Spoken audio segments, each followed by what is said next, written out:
Keeping venomous reptiles is an unforgiving hobby, requiring proper training and lots of experience. One simple mistake can be the difference between life and death. Remember, the most venomous snake in the world is the one that just bit you. There are no venomous snakes with training wheels. Just because you see viperkeeper handle snakes a certain way does not mean you should try it too. Well, I've got a few animals to ship out. What I'm going to do is I'm going to use this dodgy old tube. Hopefully it's not that old and dodgy. What I've done in the past, and it's worked quite well,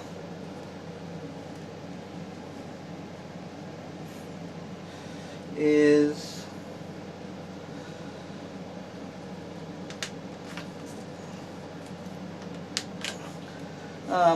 for getting forest cobras to do what you want them to do. Sometimes it works very well.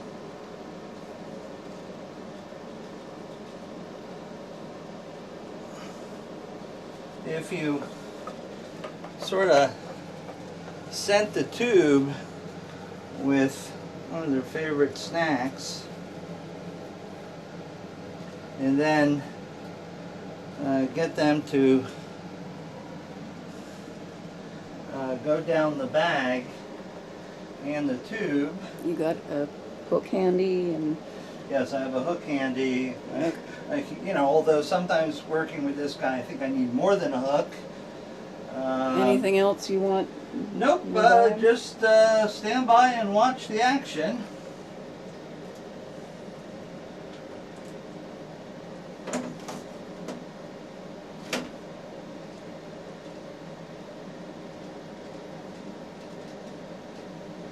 Come on.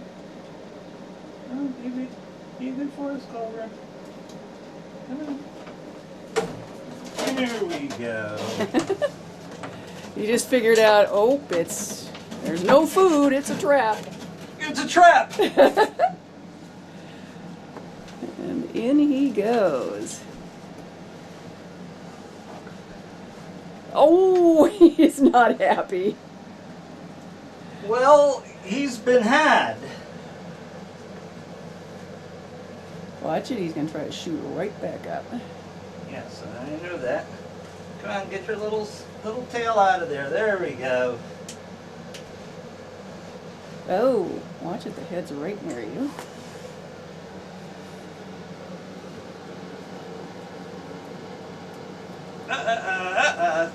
That's not very nice.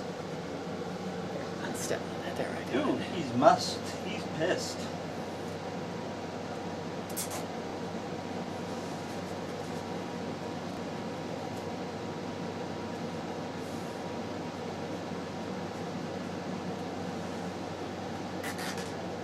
Okay, and that's how we get our forest cobras in the bag, so to speak.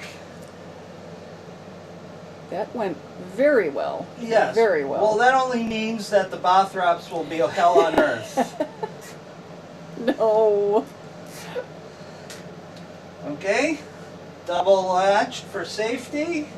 You gonna double bag it? Yes, of course.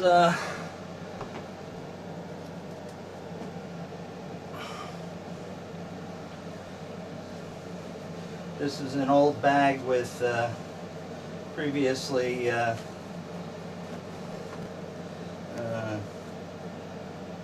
housed different animals and have been laundered and bleached and stuff to make sure they're pathogen free.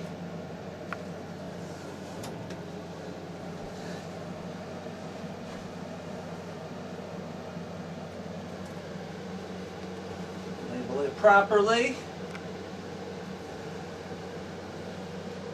Sorry, dude, but that was the less stressful. I'll need a pair of tongs. That was less stressful on you, less stressful on me, and I know for a fact very less stressful on Mrs. Viperkeeper. One of my least favorite cobras. They're so insane.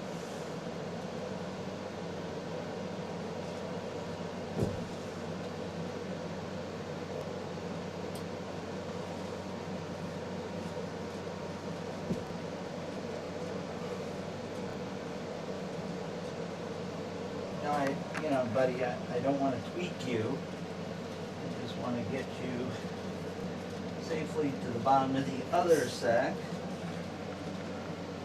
Funny, I don't hear him hissing or anything, but I know he must, because he was really pissed off.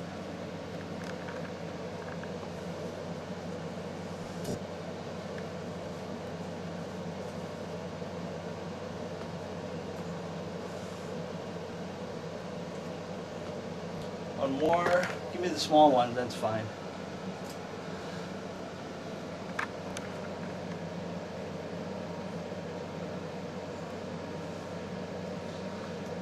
Something tells me he's going to be very unpleasant coming out of there tomorrow. Oh. Okay. So. One in the bag. Alright. Now, you know,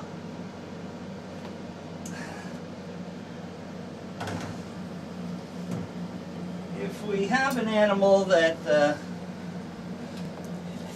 we fool into doing something that it really doesn't want to do, sometimes you sort of, you know, will pay for it, because a snake that you think should be relatively easy to bag up will give you an unbelievably bad time.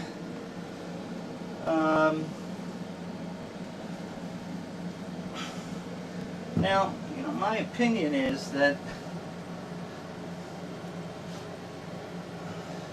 this tube is a little big for what I want to use it for, but I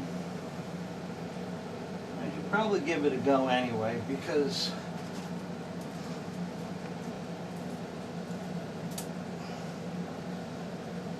you know, if something's working, why not give it another try? And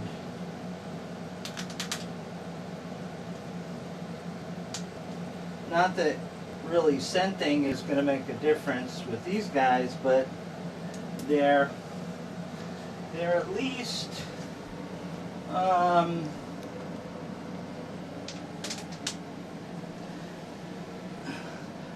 if I can get them at least going in a downward direction, hi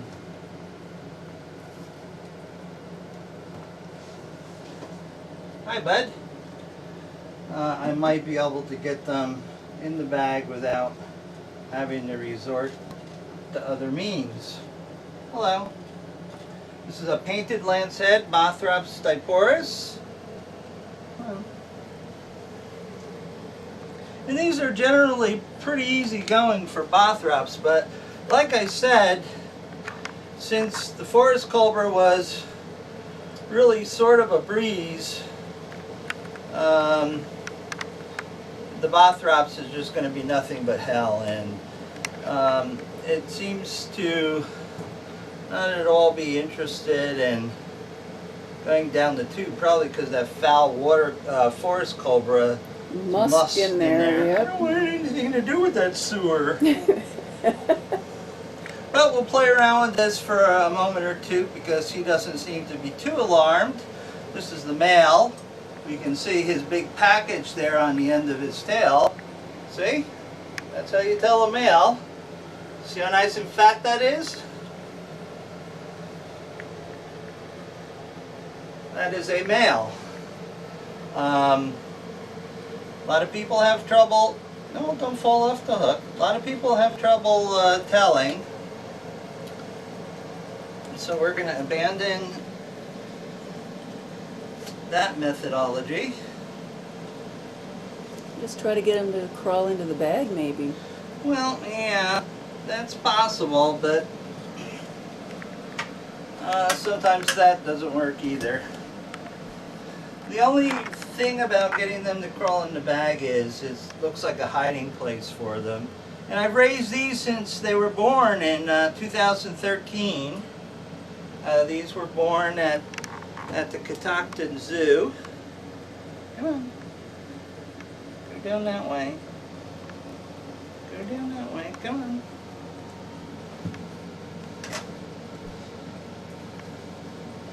And this is my holdback pair. I promised to somebody. And of course, this is the male. So males generally are not like working with the females. They're like, yeah, what's happening? Oh, okay. Have it your way. Now remember, these are pit vipers, so we're going to be very cautious of that pointy end. And Number 2 in the bag. number 2 in the bag is correct. This is viperkeeper. So that's male.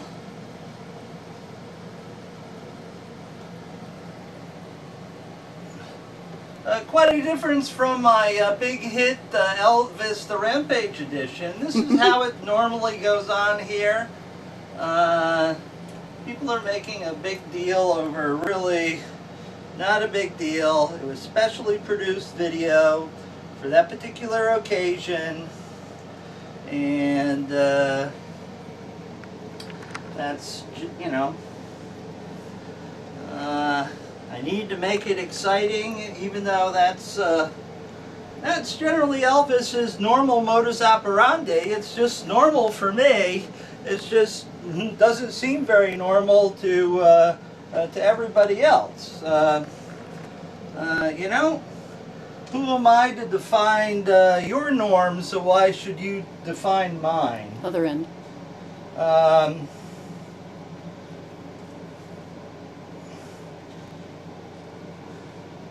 This is okay. This is going to somebody, it may be labeled Green Mamba, but it's going to somebody who doesn't label the bags anyway and has done all sorts of things to me in the past.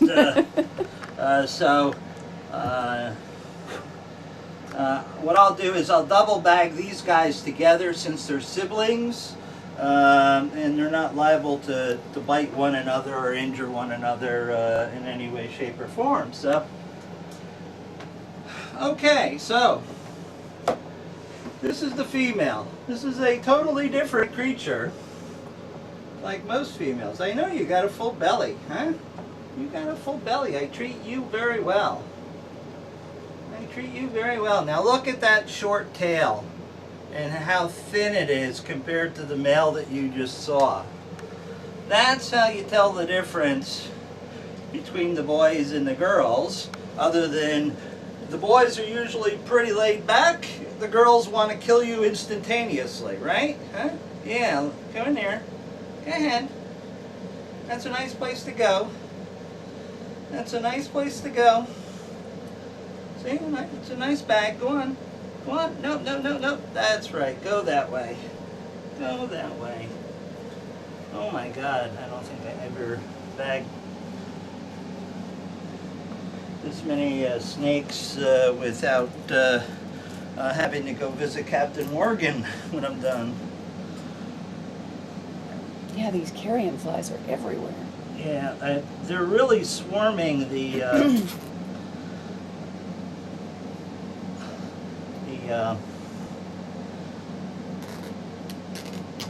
there's sort of freeze-dried rat pups, pinks that have been down there for quite a while.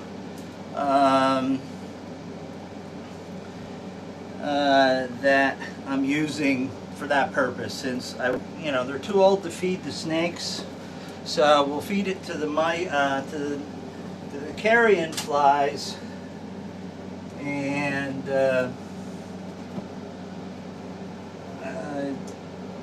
deal with the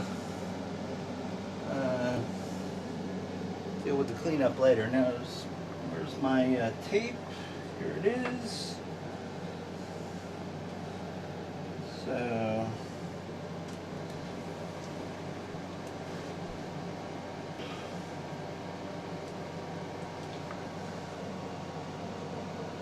unfortunately, my friend really doesn't need the male and female sticker because he can tell such subtleties as you saw there on camera. I mean, it doesn't get any plainer than that, folks. It's just like, sometimes it's more difficult to tell male humans from females than you got there. So that's a fine example of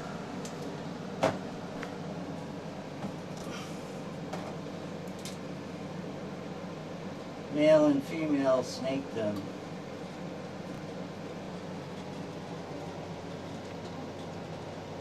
Okay, so that's officially labeled empty. These two, as soon as we're done with the video and I double bag those guys, I'll pull these out. They'll go down to the mud room and get the substrate emptied out, get soap and water put in them so I can fill them with something else, which we know is going to happen eventually. Okay, that's it. Taipan B, which hasn't eaten at all since its birth. So what's up next is cannulating and force feeding it, so we might even have a chance at it surviving. So, in other words, what's up next? It's fun and games.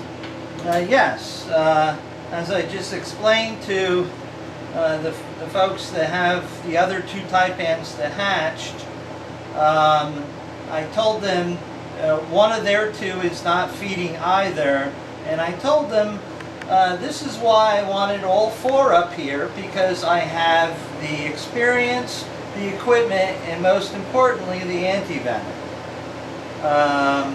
But you know, they were like, oh no, we really want it, and so if it dies, it dies. I'm going to at least give this guy a chance at survival. Whether or not he gives me a chance at survival, I don't really know. Hello. Oh, he's a little skinny thing. Yeah, a little toxic worm. See, and this is why we wear gloves, because you gotta squeeze them quite tight because their little heads are not exactly easy to deal with.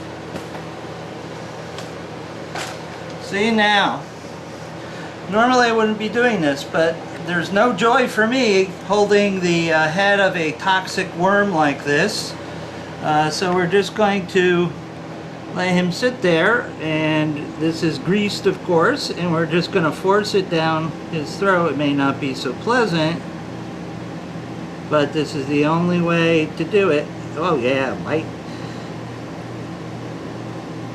Yeah, talk about chewing on it. Okay, there we go. Alright, so we'll go down. Come on, de-kink yourself. 10 centimeters, that's about right. 11 centimeters, so now we'll sort of fill her up. See, the cannula is right there. That may not actually be enough. So the cannula is right mid-body now.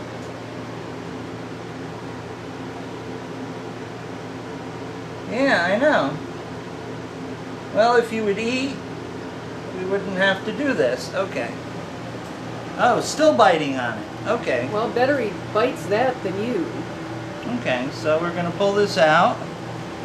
And hopefully he got some. I don't know how much, but we'll let him settle for the night. Make sure he doesn't regurge.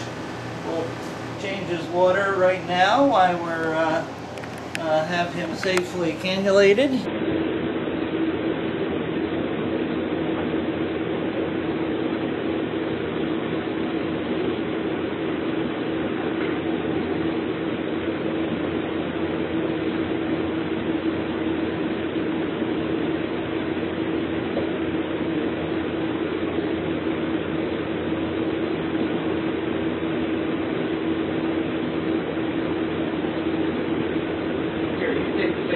Press the photo button at the top once you get it in focus, which is that. And hold it very steady when it's all focused.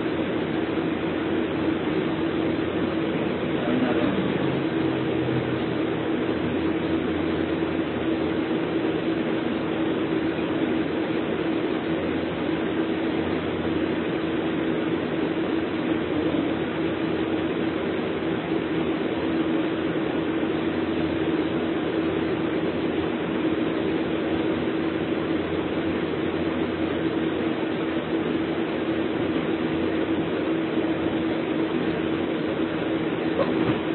Canning of all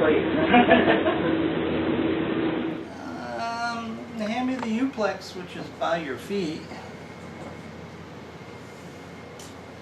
Although this is much larger than I like to work with.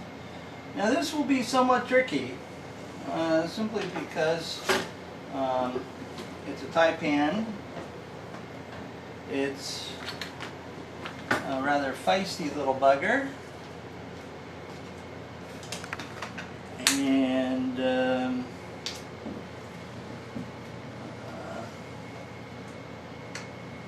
it will be difficult.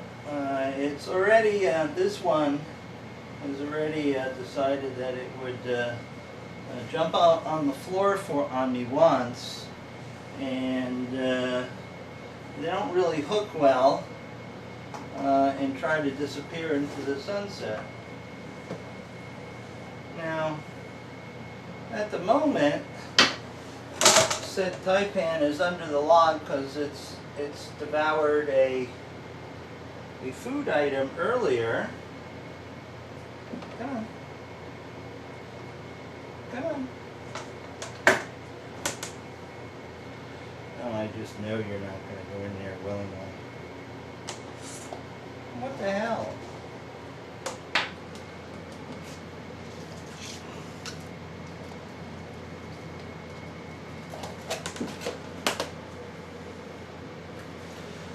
Today is a blessed day, I think. As some of my religious friends would say. Well, it's Sunday. Yes. It doesn't get any easier than that. Oh, look at it, huff and puff. Yeah. Is that lid secure? Yes, and I'm not putting my fingers near the hole, even though it has very short fangs and no heat sensors. Ah, she's pretty. Don't get yourself all worked up and regurge and end up with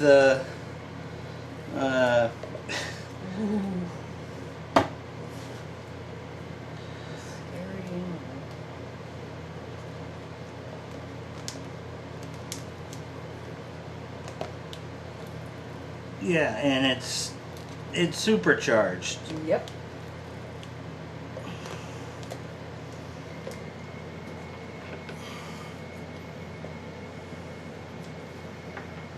Now, normally I would put this in one of those clear mesh bags, but this snake needs to not see anything in order to sort of calm down and not freak out all the way to where it's going.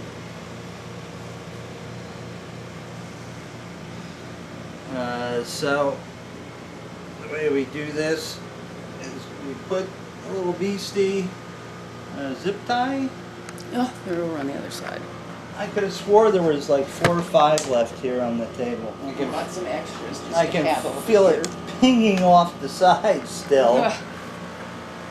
Not surprising. Make that nice and tight in case it gets out of its container. Oh, how you stuff. I do not want that little missile loose in the house.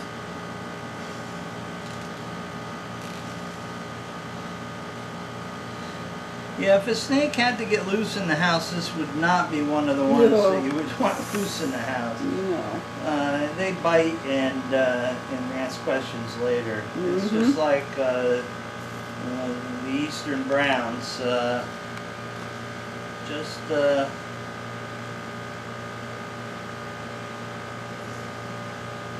best that you don't.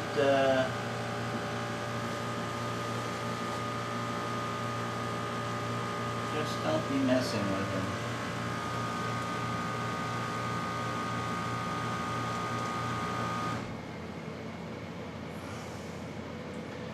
Okay.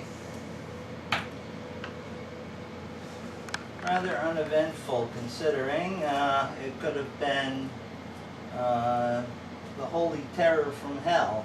Yes, I'm not complaining at all. And they've been known to do that. I mean, it's not like it's, well, they sometimes do this. No, they're always doing this. Okay, so, Gonna leave the animals where they are right now, because it's a little early to put them in their crates. Even though the crates have air holes, so I'm gonna haul this stuff down and get the substrate thrown out and the water dishes into recycling and that sort of fun stuff. And Look at that cute vision there. oh yeah, they could be very cute.